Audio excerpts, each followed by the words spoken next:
जलसाए सालाना के सामान के दिन हैं, अल्लाह से कुछ वादा पैमान के दिन हैं.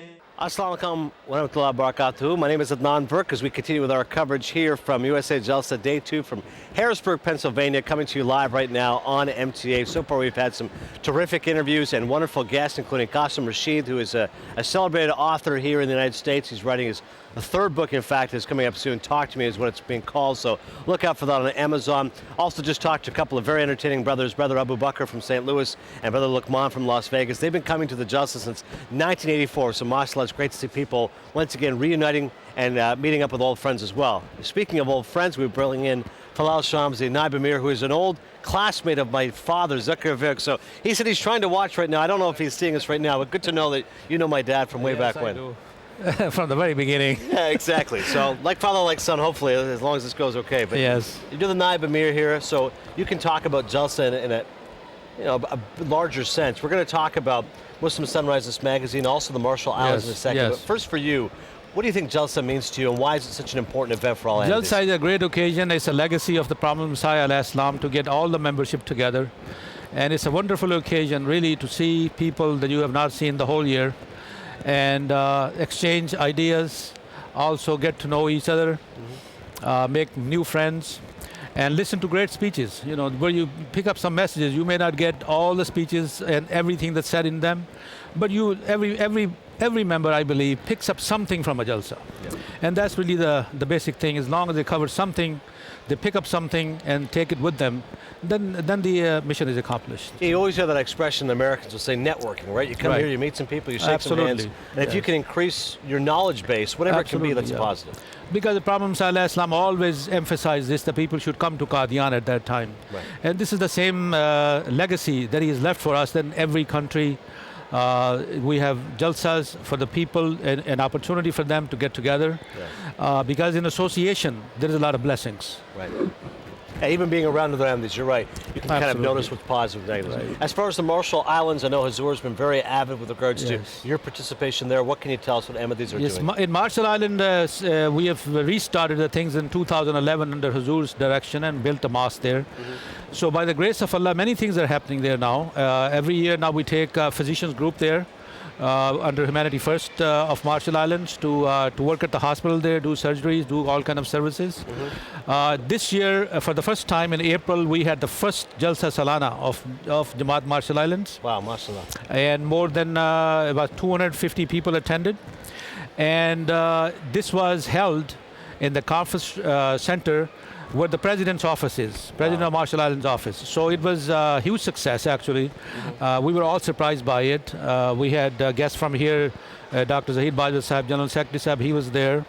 A few other members also went from other Jamaats. And it really turned out to be very nice. And we were surprised at how our membership there, they're all Polynesian people. You know, they're all Marshallese people. Yeah. They have never seen a Jalsa before. You know, they don't know anything about Jalsa. Right. So they were given training and they handled everything just like you see here. You know, there was a person in charge of bookstore, there was in charge of food, accommodations. We had the whole organization structure. And our Imam Matiullah Joya Sahib really did a tremendous job there of training them. He started training them like 3 months ahead of time because, and showing them videos, showing them Jalsa tapes. Look, this is what it's going to be. This is how we're going to do it. You know. So it was a great success. And now the other thing that has happened is that many things are changing there. The U.S. Embassy, you know, they have their celebration on the 4th of July every year. And it's a huge celebration. And every year they invite our missionaries there. To whoever is our missionary there, they invite him to join them because that's where all the politicians show up and the president and all that. This year they asked our missionary to give the invocation. And it was really a tremendous thing that for our missionary to go at the U.S. Embassy with all the local politicians, presidents, and they all stood up when he started reciting the Surah Fatiha. You know, I mean, this was we saw the pictures and it was great. And I had asked the embassy if there was any reaction to that, because it's a solid Christian country. Yeah. And they said that, yeah, there were a couple of people, and they said that, we are a Christian country. I don't know, it was not a good thing that you had a Muslim give an invocation. So he says, we responded to them. We said this was an American celebration, well done. not a Marshall Island celebration. Yeah. So, and we do invite other people, to our functions. No, Marshall Island's So, good. so it's been doing pretty good. We are still holding classes for children every day. Right. All the 5 prayers are being said, and now we have opened up another Jamaat in Marshall Islands, in the same city, because new membership is being created there. It's called Long Island area, Okay. So we have another missionary, Feroz Ahmad Sahib. He's there now. Right. So we have 2 missionaries in Marshall Islands now. But Hazur also recently have added some more islands under USA supervision. Wow. So that's Kiribati, which is also known as Gilbert's Island. There we already have at least 500 members, but they have no mosque or no mission house. So I was there, and we are trying to establish at least a couple of centers there now. And Hazur has already approved of a plan that I had sent them.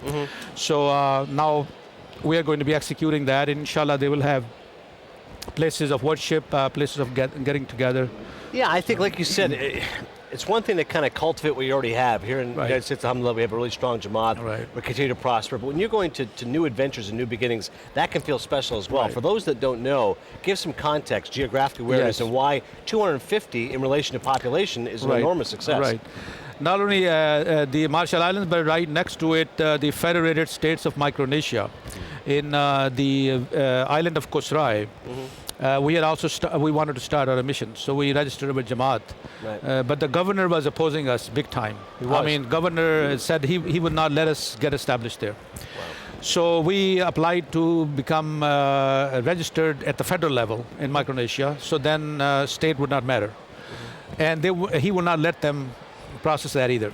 But anyhow, with a long struggle, with a lot of hearings, embassy helped, U.S. Embassy helped us a lot, State Department helped us. Then our caucus in Congress sent letters to the president over there. So finally we got registered. Good. So we have just built our first mission house there. It just got completed last week. The first prayers were said last week, recently. And the other good thing is that we have new membership there.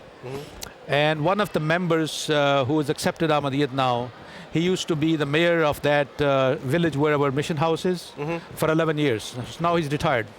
And his brother is the biggest opponent of us. He's a pastor. So, but he has told him that he's found the truth. And actually, he's one of the guests who's going to go to the UK Jalsa with us next week, inshallah. Oh, that's great. Well, it's great to know all the progress we've made there, Marshall Islands. Also, talk to us a little bit, Muslim Sunrise, this magazine. Yeah, here. Muslim Sunrise, this is a magazine that it's a quarterly magazine, and it's the oldest American magazine, Muslim magazine in America since 1921. Wow. And this special issue was on chastity, and it just happened to be, actually, we didn't know anything about what the Supreme Court was going to do and all that stuff. Right. But we have at least 2 articles in here about homosexuality and all that, and we've addressed all these issues, how they relate to chastity. That's really the underlying issue in America. So this copy, actually, people should try to get that, because it'll be very helpful for them to hold a conversation right now which is going on in the country about homosexuality issue and the same-sex marriage and all of that. And we've covered everything in this, because this magazine has a theme. So each magazine that comes out, like this theme is chastity, so all the articles that relate to that are there. Right. So you don't have to go to 10 different magazines to find material on this subject. You just go to one magazine, and this is all on the internet, on our website, muslimsunrise.com. Right. You can go there, you can just look at the issue, and then you can see what the theme is, and all the material for that theme is there. So it's an excellent reference material for especially people who are doing research, or if they want to write articles and so on and so forth. Yeah, it's very easy, very accessible. It's always key. And I thought Bilal Nasab's speech to the Sahab was great, talking about the times of Prophet Lut and such. What do you think is the biggest way, because that's a conversation, like you said, many people are having. If you're trying to tell your kids, and they're talking about gay marriage, Supreme Court ruling, what's the easiest thing you could tell your kids, for all the parents out there watching? Yeah, what I say to them is that this is it's a behavior that is not acceptable in any religion, or from the oldest religion to the newest religion. God has told us not to do this. Right. Now, the argument comes, this is a natural thing, it's always been there. But my situation, or my approach to this thing is that when we talk about Sodom and Gomorrah, for example, they were not destroyed just because there were homosexuals among them. Homosexual, sexual perverts, prostitutes, adulterers have been in all societies from all times to come. So the point is, that is not the reason why God punished them. God punished them when the whole state or a whole country gets behind this something which is God's commandment, and they stand up in defiance of it. Right. That's when God's punishment comes in, and that's really what we're trying to avoid. Other social issues relating to that, we work with people, we try to teach them, we try to promote that, chastity, for example, is a key thing. And United States of America, even culture, 50 years ago, 100 years ago, are much different than is today. Yes. With promiscuity and so on and so forth. Yeah. So the point is that we need to make a point that we should not invoke God's wrath by having a whole nation get behind something which has been considered an evil practice, which is considered not acceptable in any society under any religious or social circumstances. Right. So this is really the point that when a Supreme Court decides, or Congress doesn't do anything, and people start accepting it as a normal behavior, which it is not. Yeah.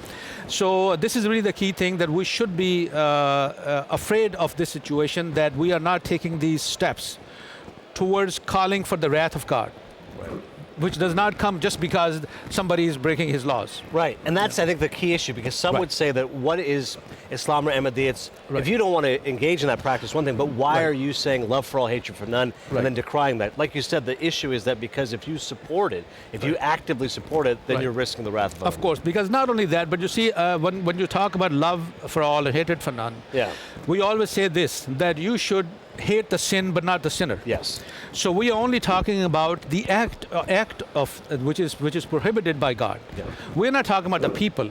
As far as the argument that they use, that they need equal protection and they need equal rights and equal pay and all that stuff, those are issues that can be handled. Yeah. You don't have to be married to get certain benefits. Correct. Employers can give you benefits without even being married. Right. Tax code can be changed. So there is no distinction between married or unmarried. It doesn't have anything to do with it. Right. So, what we are talking about is something that God has not only told us not to do it, but has established, and Christians know this better than anybody else, because they have gone through a lot of pains to prove that Sodom and Gomorrah did happen. Yes. They were real cities, they were really destructed in defiance of God.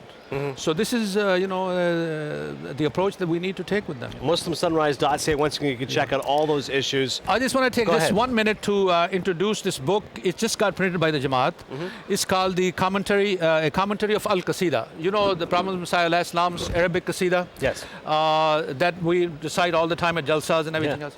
So my father, Maulana Jalaluddin Shams, had written Sharh al-Qasida, which was the commentary of that Qasida. Yep. Because most people don't know Arabic, so he explained it to them. So I had translated this in English, and now it's been printed by the Jamaat. I don't think they have copies of it here, but it's available in UK. Inshallah, they'll be getting the copies here too. Right. I just want to let the members know that this is really a good book. It was actually my father's favorite book.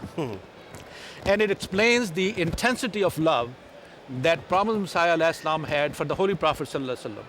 And if anyone who will read this book, if they say that, oh, Prophet Messiah Islam did not honor Holy Prophet Sallallahu Alaihi Wasallam, his conscience will bother him.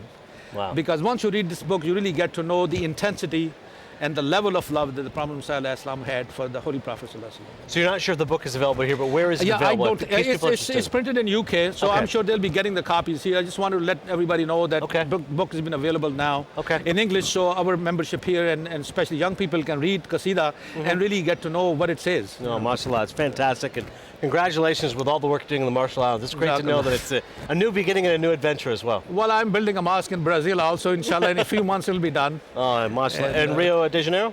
It's near Rio de Janeiro. It's in Okay. Petropolis. Okay. It's about 40 miles away from there. Okay. It's a very nice mountain place and all that stuff. Well, mashallah, because that is such a Christian Yes. country, right? Yes, you think it about is. a Catholic It country, is. this, so it's good to Inshallah, know things they will have happen spread there it. too, inshallah. Mashallah. Jazakallah so much. Thank you very much. Falah Jazakumullah. doing a Jazakumullah. fantastic job as always. We'll continue here. Once again, MTA live coming to you. It's the US Jalsa Day 2 from Harrisburg, Pennsylvania. Lots more coming up right after this. फिर जलसाए सालाना के सामान के दिन है अल्लाह से कुछ